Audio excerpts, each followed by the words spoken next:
আসসালামু আলাইকুম। আমি যেভাবে পড়াই আজকের ভিডিওতে যদিও অংশবিশেষ আমরা শুরু থেকেই ইতোমধ্যে কয়েকটা ক্লাস নিয়েছি কমপ্লিটিং সেন্টেন্সের উপর। আংশিকভাবে আজকের টিচিংয়ের মাধ্যমে আমি দেখানোর চেষ্টা করব কমপ্লিটিং সেন্টেন্স কিভাবে আমরা সহজভাবে করতে পারি। আচ্ছা, তোমরা সবাই প্রস্তুত? আচ্ছা, সবাই খাতা কলম নাও। বিগত ক্লাসে আমরা কোন পর্যন্ত লিখছিলাম? আচ্ছা, দো অল দো, তাই তো? আচ্ছা, আমরা পিছনের যে বিষয়গুলো আমরা পড়ছিলাম, যে নিয়মগুলো আমরা পড়েছি, ওগুলো আমরা একটু রিভিউ করব, কি বলো? আচ্ছা, তো ইতোমধ্যে আমি তোমাদেরকে সো ডট ডট দ্যাটের নিয়মটা বলেছিলাম, তাই তো? আচ্ছা, সো ডট ডট দ্যাট কি? সো ডট ডট দ্যাট হলো এতই ডট ডট যে। আমরা এভাবে করছিলাম, সো ডট ডট দ্যাট যুক্ত কোনো ইনকমপ্লিটকে কমপ্লিট করতে হলে কিভাবে করছিলাম মনে আছে তোমাদের? প্রথমে আমাদেরকে সাবজেক্ট নেওয়ার দরকার হয়েছে। সাবজেক্ট কোথা থেকে নিছি? বিশেষ করে প্রথম যে সাবজেক্টটা থাকে তার আমাদের প্রোনাউনটা নিতে হয়। মাঝে মাঝে দেখবা তোমাদেরকে সেন্টেন্সের ধরন অনুসারে আমাদের অন্যান্য সাবজেক্টও নিতে হয়। যদি আমরা ওই একই সাবজেক্ট নেই তাহলে অর্থের সাথে একটু অসামঞ্জস্যপূর্ণ হয়ে যায়। সর্বোপরি মনে রাখবা, অর্থের সাথে সঙ্গতিপূর্ণ করে আমাদেরকে সাবজেক্টটা নিতে হবে, মনে থাকবে? আচ্ছা, তারপরে আমরা কি করেছি? সাবজেক্টের যে প্রোনাউনটা নিয়েছি, এখানে কিন্তু নাউন নিতে পারবো না, প্রোনাউন নিতে হবে, কেমন? আচ্ছা, তারপরে কি করেছি আমরা? টেন্স অনুসারে can not, could not, may not, might not করেছি। যদি প্রেজেন্ট টেন্স হয় তাহলে করতে হবে আমাদের ক্যান নট, মে নট। যদি পাস্ট টেন্স হয় তাহলে হবে কি? কুড নট, মাইট নট, তাই তো? মনে থাকবে তো? আচ্ছা, তারপরে কি করতে হয়েছে? সঙ্গতিপূর্ণ ভার্বের বেস ফর্ম দিয়ে যদি অন্যান্য ওয়ার্ড প্রয়োজন থাকে তাহলে দিয়ে আমাদের সেন্টেন্সটাকে পূর্ণ করতে হবে, তাই তো? তার মানে আমরা এভাবে কিন্তু বলছিলাম, water is so vital an element that we can't live without it. আমরা কিন্তু এগুলো করেছি। আচ্ছা, দ্বিতীয় যে নিয়মটা বলেছিলাম তোমাদের মনে আছে? সো দ্যাট যুক্ত অথবা ইন অর্ডার যুক্ত। যখন তোমাদের আমি সিম্পল কমপ্লেক্স কম্পাউন্ড করাইছিলাম মনে করে দেখো, এভাবে বলেছিলাম টু যুক্ত উদ্দেশ্যমূলক কোনো সিম্পলকে যদি কমপ্লেক্স করতে হয় টু এর পরিবর্তে সো দ্যাট বসে। তার মানে টুও যেভাবে হবে সো দ্যাটও সে একই রকমের, শুধু ভিন্নতা কোথায়? সো দ্যাট হলো কমপ্লেক্স সেন্টেন্স আর টু হলো কি? Simple sentence. যখন তোমাদের কমপ্লিটিং সেন্টেন্স মূলত যে কোনো সেন্টেন্সই করতে পারবা, তবে অনেক আগে ছিল শুধুমাত্র কমপ্লেক্স সেন্টেন্সে কমপ্লিটিং সেন্টেন্স করা লাগতো। তো তোমাদের এইটা একটা সুবিধা আছে, যেমন টু দেওয়া থাকলে তোমরা শুধুমাত্র ওই একই ফর্মুলায় করতে পারবা, টু এর পর একটা ভার বসাই করতে পারবা। তো যাই হোক, আমি আবার তোমাদের একটু মনে করাই দেই, যদি টু যুক্ত থাকে, টু যুক্ত ইনকমপ্লিট কোনো সেন্টেন্সকে কমপ্লিট করতে হলে টু এর পরে সঙ্গতিপূর্ণ একটা ভার বসিয়ে তোমরা পূর্ণ করতে পারো। সঙ্গতিপূর্ণ কিন্তু মানে উদ্দেশ্য বোঝায়, শুধু টু, আবার টু ডট ডট টু বলি নাই কিন্তু আমি, স্পোকেনের ভাষায় অবশ্য টু বলে। এখন তোমাদের আমি একদম ওই কোনো উচ্চারণ অন্যভাবে না, আমরা যেভাবে করি ওই একই সিস্টেমে, বাংলাদেশে আমরা যেভাবে পড়তেছি ওই একই সিস্টেমে আমরা উচ্চারণ করব। তো এখন আমি যে বিষয়টি বলতেছিলাম, তার মানে টু ডট ডট টু, সে নিয়ম কিন্তু আলাদা। ওই যে সো ডট ডট দ্যাটকে যখন আমরা সিম্পল করি তখন কিন্তু টু ডট ডট টু হয়ে যায়, মনে থাকবে? আবার সো দ্যাটকে যখন আমরা সিম্পল করি তখন টু হয়ে যায়। তো এখন বিষয়টা হলো, সো দ্যাট যুক্ত ইনকমপ্লিটকে কমপ্লিট করতে হলে সো দ্যাটের পরে পুনরায় সাবজেক্ট নিতে হয়, মানে সাবজেক্টের প্রোনাউনটা নিতে হয় যদি নাউন থাকে, আর প্রোনাউন থাকলে তো প্রোনাউনটাই নিব। টেন্স অনুসারে ক্যান, কুড, মে, মাইট লিখতে হবে। যদি প্রেজেন্ট হয় তাহলে লিখতে হবে ক্যান, মে, পাস্ট হইলে কুড, মাইট। সঙ্গতিপূর্ণ ভার্বের বেস ফর্ম দিয়ে আমাদের সেন্টেন্সটা পূর্ণ করতে হবে। যদি অন্যান্য ওয়ার্ডের দরকার হয় আমাদেরকে দিতে হবে সঙ্গতিপূর্ণ ওয়ার্ড। আমি কি বুঝতে পারছি? তো যাই হোক, এভাবে আমরা অনেকগুলোই করেছিলাম। দো অল দো দিয়ে করেছি, তারপরে আমরা তারপরে টু ডট ডট টু দিয়ে করেছি, ইনস্পাইট অফ ডেসপাইট দিয়ে করেছি। আচ্ছা, ইনস্পাইট অফ ডেসপাইট, দো অল দো, বাট, এরা প্রত্যেকটাই কিন্তু, দো অল দো হলো কমপ্লেক্স সেন্টেন্সের সিম্বল, ইনস্পাইট অফ ডেসপাইট হলো সিম্পল সেন্টেন্সের সিম্বল, আর বাট হলো কম্পাউন্ড সেন্টেন্সের সিম্বল। এরা প্রত্যেকেই হলো বিপরীতধর্মী অর্থ প্রকাশক, মনে থাকবে? এরা প্রত্যেকেই কি? বিপরীতধর্মী অর্থ প্রকাশক। মানে প্রথম ক্লোজটা যেমনটি থাকবে পরের ক্লোজটি হবে কি? সম্পূর্ণ বিপরীত। আমি কি বুঝতে পারছি? আচ্ছা, তাহলে আজকের আমরা যে নতুন বিষয়গুলো করতে যাচ্ছি এগুলো তোমরা লিখবা, কারণ এই যে ইউটিউবে বলতে যদি ভিডিও ভালো হয় তাহলে অবশ্যই দিব, না হলে তো দিব না। কিন্তু ভয়ের কিছু নাই, তোমরা যেভাবে পড়তেছো ওই একই রকমের অ্যাজ ইউজুয়াল অ্যাক্টিভিটিস। তবে কথা হলো, তোমরা কেউ কথা বলতে পারবে না, কথা বললে তাহলে সাউন্ড সিস্টেম খারাপ হবে, অনেকে দেখবে না, তোমরা কল্পনাও করতে পারবে না, হয়তো অনেকে এটা দেখে টিচিং কিভাবে দিতে হবে, ভালোভাবে কীভাবে পড়াইতে হইবে এটাও শিখতে পারবে। তো কাজেই আমি এই বিষয় নিয়ে কথা বাড়াবো না, আমরা লেখা শুরু করব। আচ্ছা, এবার লেখো, সিনসেস দিয়ে কি করাইছিলাম গতকালকে? সিন্স অ্যাজের নিয়ম দিয়ে করাইছিলাম। আচ্ছা তাহলে লেখো since the water was very salty, করাই না এগুলা? আচ্ছা লেখো তোমরা since the water was very salty, comma টান দিয়ে রাখবা। তবে একটা বিষয় মনে রাখবা, কমপ্লিটিং সেন্টেন্সের ক্ষেত্রে অনেক টিচাররাও একটা বিষয় ভুল করে, বলে কি যে সময় সংক্ষিপ্ততার কারণে তোমরা শুধু আনসারটা লিখবা। আচ্ছা এখানে আমরা একটা অংশ দিয়ে কমপ্লিট করতেছি, তুমি আনসারটা যে লেখলা এখানেও কিন্তু ওইটা একটা অংশই আমাদের লেখা হইলো, তাহলে কমপ্লিটটা হলো কোথায়? তো এই জন্য সবসময় মনে রাখবা কমপ্লিটিং সেন্টেন্স এবং ট্যাগ কোয়েকশন এই দুইটা সবসময় তুলে লিখতে হবে। যদি তোমরা তুলে না লেখো তাহলে তো এর যে বৈশিষ্ট্যগুলো এই সেন্টেন্সের তাই তো হলো না। আবার ট্যাগ কোয়েকশন যখন করবা তখন তো এই কোয়েশ্চেনটাই তো হলো না, মূল সেন্টেন্স না থাকলে কোয়েশ্চেনটা হবে কি? এই জন্য সবসময় এই দুইটা প্রশ্ন তুলে লিখবা, কখনো এটা আংশিক আংশিক অর্ধেক অর্ধেক লিখতে যাবে না, তাহলে কিন্তু ভুল হবে। ভালো টিচারদের কাছে পড়লে কিন্তু কেটে দিবে। আচ্ছা লিখছো তোমরা since the water was very salty, comma টান দিয়ে রাখো। এরপরে লেখো as she did not feel well. আমি এক একটার দুইটা করে উদাহরণ দিব। As she did not feel well, তোমরা রেসপন্স করবা, আমি যখন জিজ্ঞেস করবো করছো কিনা বলবা, ওই আগের মতোই বলবা। আচ্ছা as she did not feel well লিখছো তোমরা? আচ্ছা এখন আমি জানি তোমরা অনেকেই নিয়মটা পারো, তারপর আমি একটু বলে দিই। হ্যাঁ দেখো যখন আমরা সেন্টেন্স কানেক্টর করেছিলাম আমি পূর্বেও তোমাদের বলেছি এই গ্রামারটা মূলত তিনটা গ্রামারের সংমিশ্রণ। আমরা যে সিম্পল কমপ্লেক্স কম্পাউন্ড করি, কমপ্লিটিং সেন্টেন্স করি, আবার কানেক্টর করি, তাই না? তো এই সবগুলো কিন্তু একই সুতোয় গাঁথা। আমরা যদি একটা গ্রামার ভালো পারি তাহলে পরেগুলো আমরা ভালো পারবো। তবে আমাদের কমপ্লিটিংয়ের ক্ষেত্রে একটু বেশি প্রবলেম হয়, এই জন্য একটু বানাই লিখতে হয়, তাই তো একটু স্ট্রাকচার ফলো করতে হয় আমাদের। তো কাজেই তোমরা একটু ভালোভাবে অনুধাবন করার চেষ্টা করো, ইনশাল্লাহ তোমরা পারবা। তাহলে সিন্স অ্যাজ, লক্ষ্য করো সিন্স অ্যাজ শব্দের অর্থ যেহেতু, রূপে, যেমন তেমন, কারণ। তার মানে সিন্স অ্যাজ বসে কি অর্থে? যেহেতু, রূপে, যেমন তেমন, কারণ অর্থে কি বসে?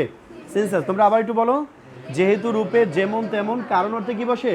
সিন্স অ্যাজ বসে, মনে থাকবে। তবে আমরা এখন কানেক্টর করতেছি না, আমরা করতেছি কমপ্লিটিং সেন্টেন্স। তো মনে রাখবা সিন্স কিংবা অ্যাজ কারণযুক্ত অংশের শুরুতে থাকবে। কি থাকবে?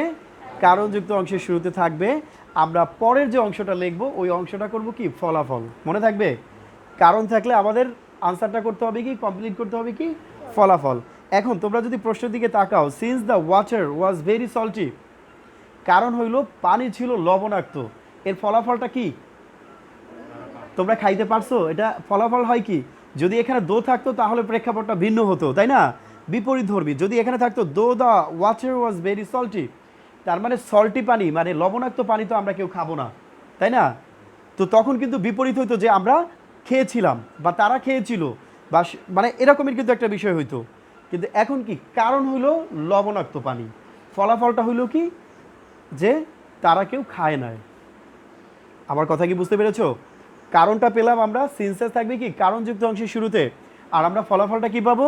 আমরা ফলাফলটা ওভাবেই লিখবো। তবে বিশেষ করে তোমরা কুড ব্যবহার করবা যদি পাস্ট হয়, প্রেজেন্ট হলে ক্যান ব্যবহার করতে পারো, তবে পাস্ট ইনডিফিনিটও করতে পারো, আবার প্রেজেন্টও করতে পারো। মানে সেন্টেন্স অনুসারে প্রথম অংশ যে টেন্সে থাকবে আমাদের আনসারটাও করতে হবে কি? একই টেন্সে করতে হবে। আমার কথা কি বুঝতে পেরেছো? আচ্ছা তাহলে এখন এখানে আমরা কি লিখবো? Since the water was very salty. তাহলে তোমরাই বলো আনসারটা কি হবে? They could not drink it. Murtaza জোরে বলো কি হবে আনসারটা? They could not drink it. আচ্ছা তোমরা সবাই লেখো। বুঝতে পেরেছো? না বোঝার কেউ আসো? আচ্ছা শান্তা তুমি বুঝতে পারছো? রাফিন বুঝতে পারছো? আচ্ছা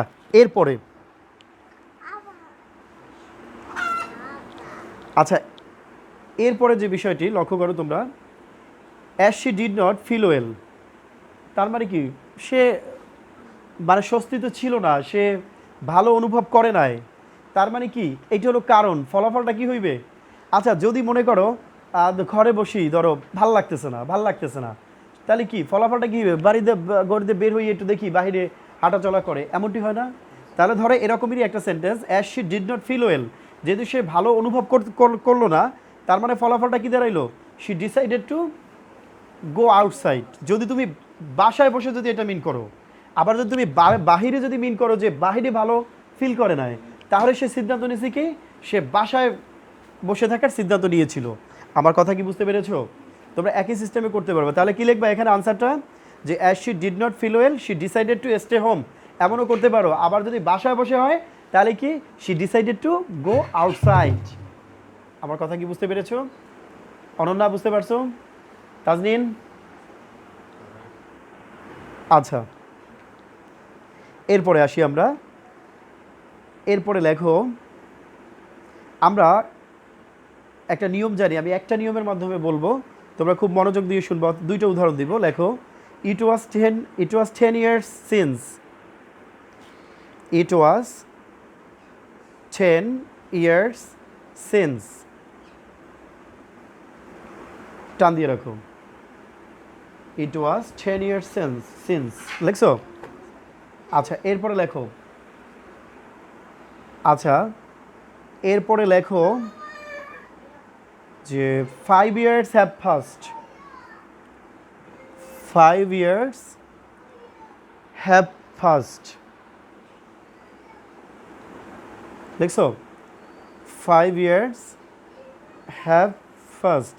আচ্ছা, আমি নিয়মটা বলে দিচ্ছি তোমাদের রাইট ফর্ম অফ ভার্বসের সময় এই নিয়মটা বলছিলাম, তোমাদের মনে আছে কিনা আমি জানি না, একটু মনে করাই দেয়া। সিন্স যদি কোনো সেন্টেন্সে কনজাংশনের মতো থাকে, আচ্ছা কনজাংশন মনে আছে তোমাদের? আমি কিন্তু তোমাদের কনজাংশনটা বলছিলাম কি ঘটকের সাথে তুলনা করছিলাম, তাই না? বাস্তব জীবনের ঘটকের মতো কনজাংশনের ব্যাপারটাই কিন্তু ওই রকমের, যে দুইটা প্রান্ত যুক্ত করে, কিন্তু দুইটা ওয়ার্ডকে যুক্ত করতে পারে, দুইটা ক্লোজকে যুক্ত করে, দুইটা সেন্টেন্সকে যুক্ত করে। আমার কথা কি বুঝতে পেরেছো? দুইটা ফ্রেজকেও যুক্ত করে। এখন বিষয়টা হলো, সিন যদি কোনো সেন্টেন্সের মাঝে থাকে, সিন যদি কোনো সেন্টেন্স বলতে এখানে এটাকে বড় সেন্টেন্স হবে, কমপ্লেক্স সেন্টেন্স।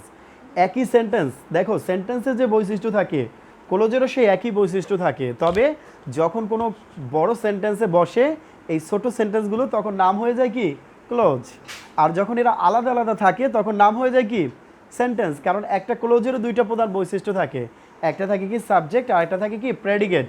একটা ক্লোজেরও কি প্রধান দুইটা বৈশিষ্ট্য, একটা সাবজেক্ট একটা প্রেডিকেট। কেমন? তাহলে এখন বিষয়টা হলো, সিন যদি কোনো সেন্টেন্সের মাঝে থাকে, কোনো সেন্টেন্সের মাঝে থাকে, আর সিন্স থাকলে অবশ্যই ওই সেন্টেন্সটা কোন ধরনের সেন্টেন্স হয়? কমপ্লেক্স সেন্টেন্স হয়, তাই তো? এর প্রথম অংশ যদি প্রেজেন্ট ইনডিফিনিট বা প্রেজেন্ট পারফেক্ট হয়, তাহলে পরবর্তী অংশ হবে পাস্ট ইনডিফিনিট। তোমরা কি বুঝতে পেরেছো? আচ্ছা, কে কি বুঝো না আমার কথা? আমি আরেকবার বলতেছি, সিন্স যদি কোনো সেন্টেন্সের মাঝে থাকে, সিন্সের প্রথম অংশ যদি প্রেজেন্ট ইনডিফিনিট অথবা প্রেজেন্ট পারফেক্ট হয়, তাহলে পরবর্তী অংশ হবে পাস্ট ইনডিফিনিট। মনে থাকবে তো? প্রথম অংশ যদি পাস্ট ইনডিফিনিট হয়, তাহলে পরবর্তী অংশ হবে কি পাস্ট পারফেক্ট। মনে থাকবে?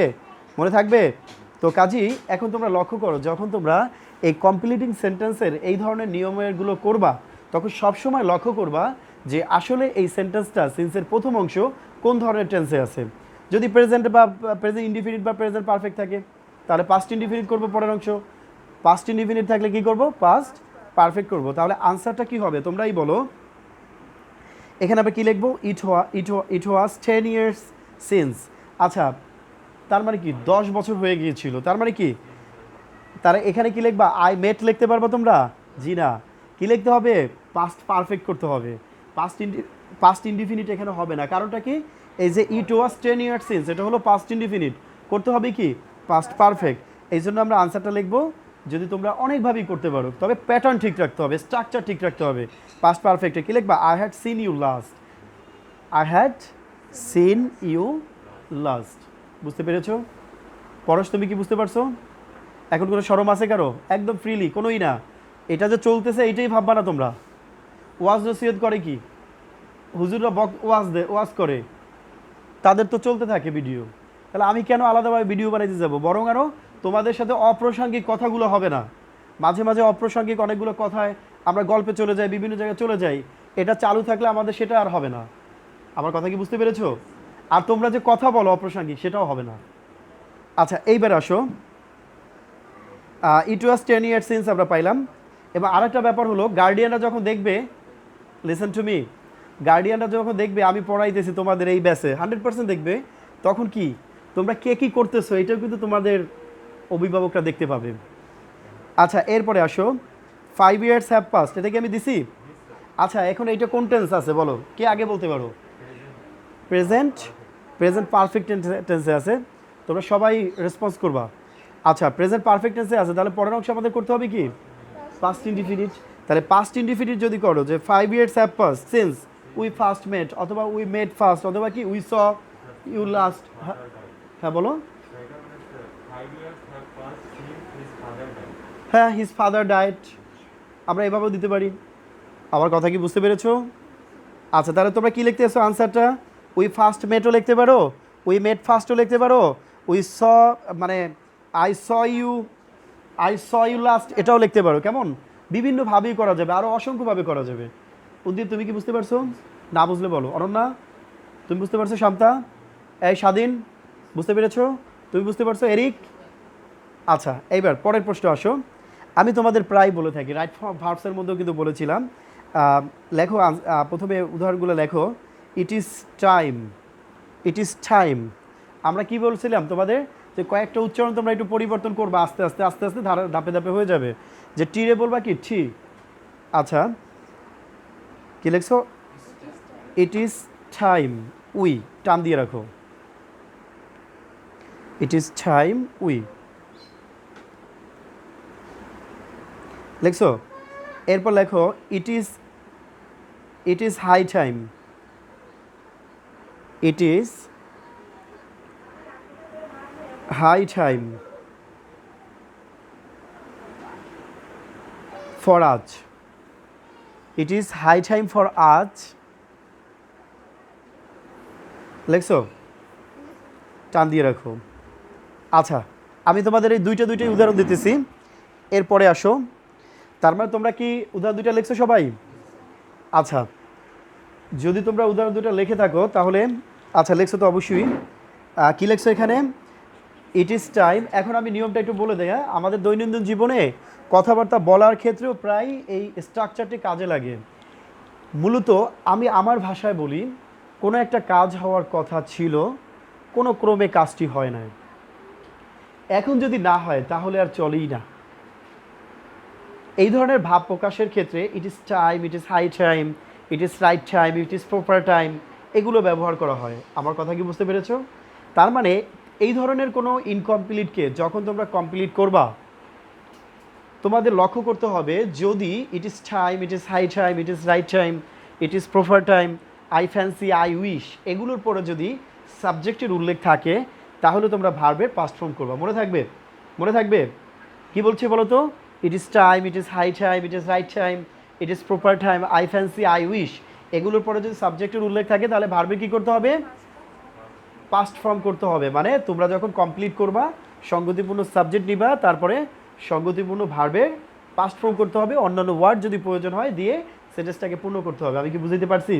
কিন্তু কিন্তু যখনই বললাম নিশ্চয়ই একটা বিপরীত কিছু আছে, তাই তো? যদি সাবজেক্টের উল্লেখ না থাকে তাহলে তোমরা ইচ্ছে করলে একটা সঙ্গতিপূর্ণ ভার্বের পূর্বে, মানে ভার্বের বেস ফর্মের পূর্বে তোমরা একটা টু বসাই দিবা, তাহলে কি কমপ্লিট হয়ে যাবে। এরপরে অন্যান্য ওয়ার্ড প্রয়োজন হলে তোমরা সেটা দিবা। আমি কি বুঝাতে পারছি? তোমরা কি বুঝতে পেরেছো? আচ্ছা যদি অনেক সময় লক্ষ্য করবা যে ওখানে সাবজেক্ট নাই অথচ অবজেক্ট আছে, কি আছে? যেমন একটু আগে আমি দিছি ইট ইজ টাইম ফর আজ, একই নিয়ম। সাবজেক্ট থাকলে তখন কিন্তু ভার্বের পাস্ট ফর্ম হবে, আর যদি সাবজেক্ট না থাকে কিংবা যদি অবজেক্ট থাকে তাহলে তোমরা সঙ্গতিপূর্ণ ভার্বের পূর্বে কি বসাবা? টু বসাবা। আমি কি বুঝতে পারছি? তোমরা কি বুঝতে পেরেছো? আচ্ছা তাহলে তোমরা আনসারটা লেখো। এখানে কি হবে? ইট ইজ টাইম। আচ্ছা উই আছে, উই। আচ্ছা এটাই যথোপযুক্ত সময়। কি সময় বলো? Yes, we changed our bad habit. আচ্ছা চেঞ্জড কিন্তু বললাম, কেন বললাম আমরা? কারণ ওই যে প্যাটার্ন অনুসারে স্ট্রাকচার বলে দিচ্ছে ইট ইজ টাইমের পরে যদি এখানে যদি সাবজেক্ট থাকে তাহলে মূলত আমাদের কি করতে হবে? ভার্বের পাস্ট ফর্ম করতে হবে। তোমরা কি বুঝতে পেরেছো? আচ্ছা এরপরের যে বিষয়টি লক্ষ্য করে, এরপরে কি আছে? ইট ইজ হাই টাইম, তারপরে কি দিছি আমি? ফর আজ। এখন তোমরা কি দিবা? ভার্বে পাস্ট ফর্ম করবা? করলে কিন্তু হবে না, এখন একটা টু বসাইতে হইবে।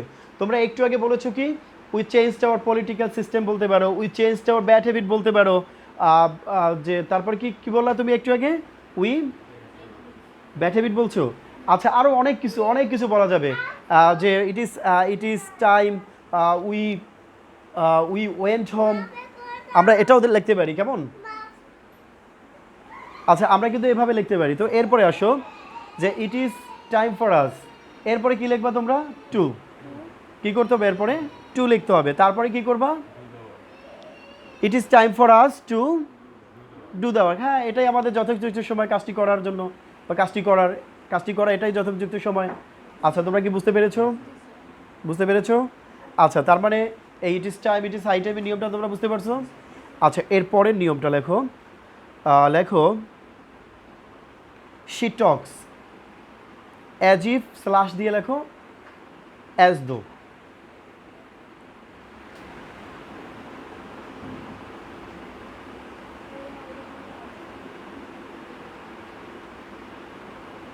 কি লেখলা, she talks as if slash as though, টান দিয়ে রাখো। She talks as if slash, slash বুঝো তো, ওই যে আমরা যেটাকে অবলিক বলি তাই না। আচ্ছা অ্যাজ দো টান দিয়ে রাখো। এরপরে লেখো Rupa, Rupa behaves, BEHAVES, behaves as if.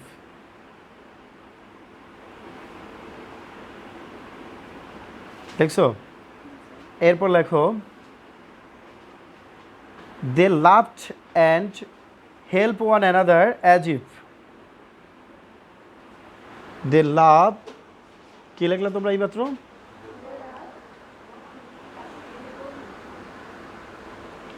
আচ্ছা they loved and help one another as if লিখছো, টান দিয়ে রাখো। এখন আমি তোমাদেরকে নিয়মটা বলছি, খুব মনোযোগ দিয়ে শোনো। আচ্ছা অ্যাজ ইফ অ্যাজ দ্য শব্দের অর্থ কী, প্রথমে আমাদের একটু অর্থটা জানতে হবে। অ্যাজ ইফ অ্যাজ দ্য শব্দের অর্থ কী, যেন সবসময় মনে রাখবা আমরা যে ধরনের গ্রামার করি না কেন আমাদের কিন্তু অর্থের দিকে লক্ষ্য করতে হবে। অ্যাজ ইফ অ্যাজ দ্য শব্দের অর্থ যেন, তাই তো। এখন আমরা যেভাবে সেন্সযুক্ত একটা নিয়ম করেছিলাম, সেন্স যদি কোনো সেন্টেন্সের মাঝে থাকে ঠিক একই নিয়মে আমাদেরকে করতে হবে অ্যাজ ইফ অ্যাজ দ্য থাকলে। অ্যাজ ইফ অ্যাজ দ্য যদি কোনো সেন্টেন্সের মাঝে থাকে আর এর প্রথম অংশ যদি প্রেজেন্ট ইনডিফিনিট বা প্রেজেন্ট পারফেক্ট হয়, পরের অংশ হবে পাস্ট ইনডিফিনিট। প্রথম অংশ যদি পাস্ট ইনডিফিনিট হয়, পরের অংশ হবে পাস্ট পারফেক্ট। তবে একটা বিষয় মনে রাখবা, ইচ্ছাসূচক, দ্যাট মিন্স ইচ্ছাসূচক যদি হয় যে কোনো পার্সনের ক্ষেত্রে ওয়ার বসবে, তাতে আই এর পরে ওয়ার বসবে, হি সি এর পরে ওয়ার বসবে, মানে যাই থাকুক না কেন। আবার কথা বুঝতে পেরেছো? তবে এই ক্ষেত্রে বিশেষ করে তোমরা অ্যাজ ইফ অ্যাজ দো এর পরে যদি বি বসাও তো ওইটা মূলত আমাদেরকে ওয়ার করতে হবে, মনে থাকবে ওইটা কি করতে হবে, ওয়ার করতে হবে। তবে আরেকটা বিষয় মনে রাখবা, প্রথম অংশ যদি পাস্ট ইনডিফিনিট থাকে তখন কিন্তু ওয়ার করবা না, তখন ওই অ্যামিজার এর পাস্ট ফর্ম হলো ওয়াজ ওয়ার, পাস্ট পার্টিসিপলকে বিন, তখন কিন্তু আমাদের পাস্ট পারফেক্ট টেন্সের ফর্মুলা চলে আসবে। আমি কি তোমাদের বুঝাইতে পারছি? তার মানে কী বললাম, বিভার থাকলে তোমরা কী ব্যবহার করবা, ওয়ার ব্যবহার করবা, ঠিক আছে। কিন্তু যদি দেখো প্রথম অংশ পাস্ট ইনডিফিনিট আছে, তুমি যদি বিভার ব্যবহার করতে চাও তাহলে তো পাস্ট পারফেক্টের ফর্মুলা অনুযায়ী আমাদের করতে হবে। আমি কি বুঝতে পারছি? তাহলে এখানে কি হবে আনসারটা, যে শি টক্স অ্যাজ ইফ অথবা অ্যাজ দো, সে এমনভাবে সে কথা বলে। এটা দেখো প্রথম অংশ আছে কি প্রেজেন্ট ইনডিফিনিট আছে, তাহলে পরের অংশ হয়ে যাবে কি পাস্ট ইনডিফিনিট। তোমরা যদি বলো সে এমনভাবে কথা বলে যেন সে সব জানে, তাই না? এভাবে আমরা বলি না, আরে এককালে পাগল, পাগলের মতো কথা বলে। আমরা মূলত এই যে আঞ্চলিক যে কথাগুলো বলি এটাই মূলত এই যে সেন্টেন্সের স্ট্রাকচার আমরা এভাবেই প্রকাশ করতে পারি ইংরেজিতে। আমি কি বুঝাতে পারছি? বুঝতে পেরেছো? আচ্ছা তাহলে আনসারটা কি লিখবা তোমরা, যে শি টক্স অ্যাজ ইফ কি হবে, আচ্ছা এখানে কিন্তু শি, এখানে কিন্তু হি বসাইতে পারবে না, শি নিউ এভরিথিং, অথবা কি শি ওয়ার এ ম্যাড, কি দিতে পারবো না। আচ্ছা তাহলে শি নিউ এভরিথিং। আচ্ছা আনসারটা লিখছো। আচ্ছা এরপরে কি আছে,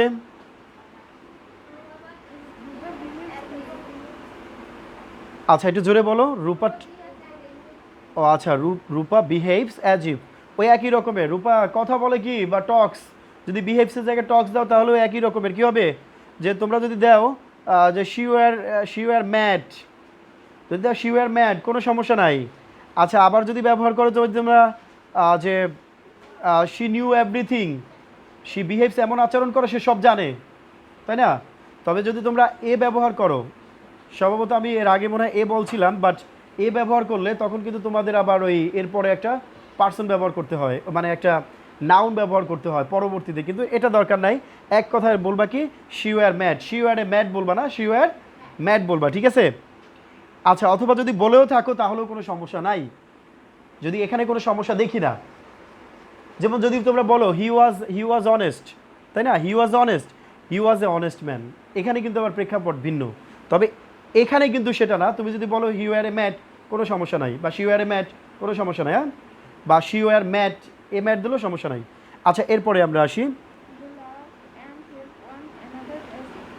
আচ্ছা, they loved and help one another as if, তারা একজন আরেকজনকে ভালোবাসতো এবং সাহায্য করতো। দেখো যেন কি, যেন কি, তারা একদম ভাই, মানে নিজের আপন ভাইয়ের মতো, কেমন? তাহলে কি হবে? ইফ দে হ্যাড বিন, আমরা আনসারটা কি লিখতে পারি? If they had been brothers. তোমরা কি বুঝতে পেরেছো? না বুঝলে বলো। আচ্ছা, এরপরে তোমরা লেখো, no sooner had we reached the station, no sooner had we reached the station.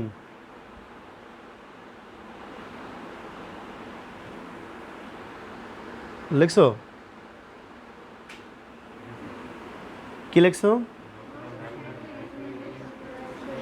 No sooner had we reached the station, টান দিয়ে রাখো। এরপরে লেখো, scarcely had I called him, scarcely had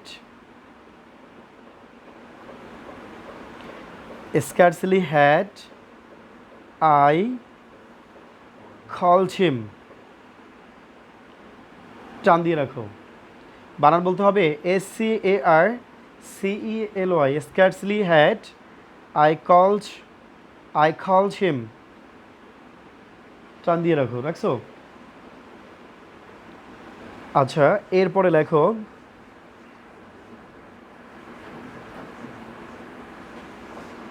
hardly had we reached the classroom, hardly had we reached the, Eric লিখতে পারছো? hardly had we reached the classroom,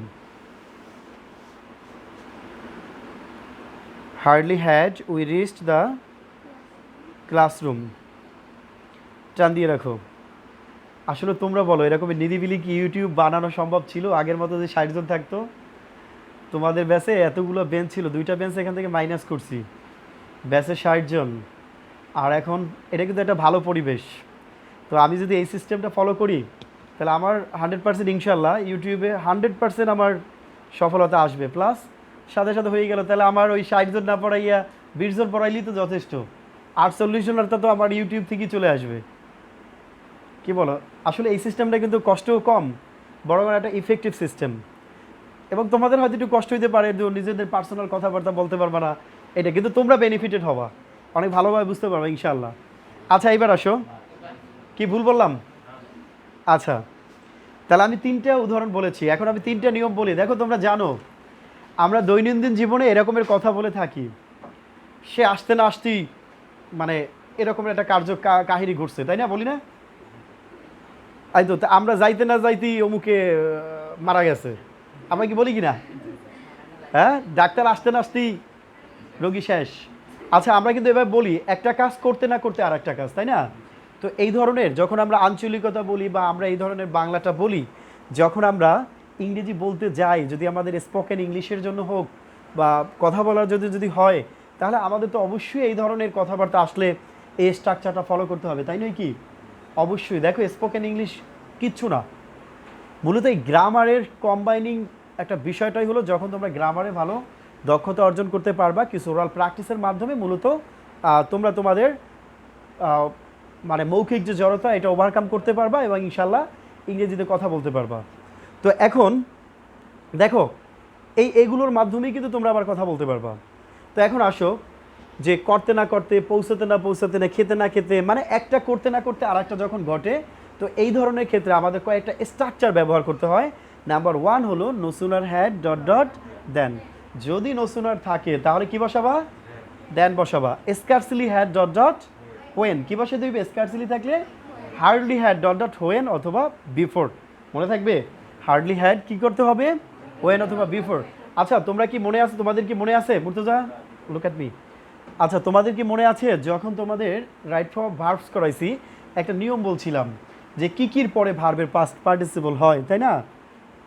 একটু শব্দের মাধ্যমে বলছিলাম, একটু মনে করে দেখো তো, কে বলতে পারবা কেউ? মনে আছে? কোনো ভয় নাই।